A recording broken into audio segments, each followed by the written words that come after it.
प्यार भरी राधा स्वामी। कर्म और कर्ता आज की साखी। एक गुरु ने शिष्य से कहा, गुरुदेव, एक व्यक्ति ने आश्रम के लिए गाय भेंट दी है। गुरुजी ने उससे कहा, अच्छा है, हमें दूध पीने को मिलेगा। एक सप्ताह बाद शिष्य ने आकर गुरुजी से कहा, गुरुजी, जिस व्यक्ति ने गाय दी थी वह आज अपनी गाय को वापस लेने आ गया है। गुरुजी ने शिष्य से कहा, अच्छा हुआ, हमें गोबर उठाने के झंझट से मुक्ति मिली। परिस्थिति बदले तो अपनी मनोस्थिति बदल लो, बस फिर क्या दुख सुख में बदल जाएगा। सुख और दुख दोनों ही आखिर हमारे मन के ही तो समीकरण हैं। अंधे को मंदिर आया देखकर लोग हंस कर बोले, मंदिर के दर्शन के लिए आए हो, पर क्या भगवान को देख पाओगे? अंधे ने उनसे कहा, क्या फर्क पड़ता है, जो मैं अपने भगवान को देख नहीं सकता तो क्या हुआ, मेरा भगवान तो मुझे देख ही लेगा। दृष्टि नहीं, हमारा दृष्टिकोण सकारात्मक होना चाहिए।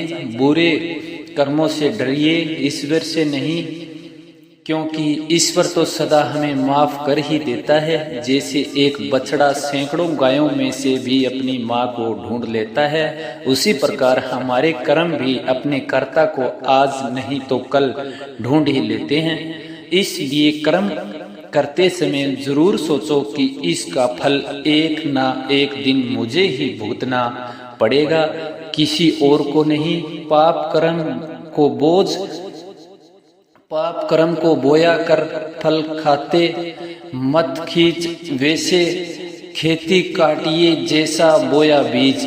पानी केरा बुदबुदा तस मानस की चाहत, उगते ही छिप जाएगा ज्यों तारा प्रभात। महात्मा जन हमें समझाते हैं कि हमने अपने कर्मों की जिस प्रकार की खेती की है या हम करेंगे, हमें उसी के अनुरूप उस खेती का फल मिलेगा।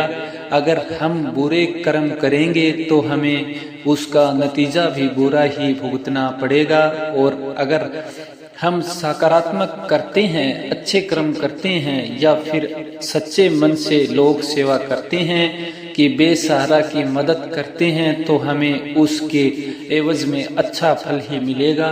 इसलिए वह सीधे और साफ लफ्जों में हमें यही समझा रहे हैं कि भाई, जैसा कर्म करोगे वैसा ही फल पाओगे, क्योंकि यह जो मनुष्य देह का चोला है हमें मिला है, यह कुछ ही क्षणों या कुछ ही समय के लिए मिला है। इसका ज्यादा से ज्यादा फायदा उठा लो। इसे कुल मालिक की याद और बंदगी में लगाओ, नहीं तो यूं की यूं समय बीत जाएगा और हमें बाद में पछताना पड़ेगा।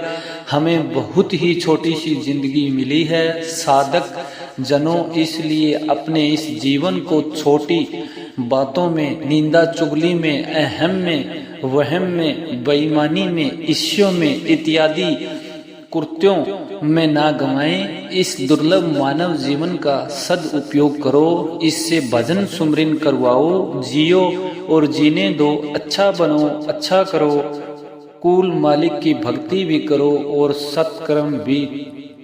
तब जाकर हमारे कर्मों के द्वारा हमारा उद्धार संभव हो पाएगा। पापी कर्म कमाउंदे करते हाय हाय, नानक जेहू मक्खन मदानिए तेहू मत्थे धर्मराए।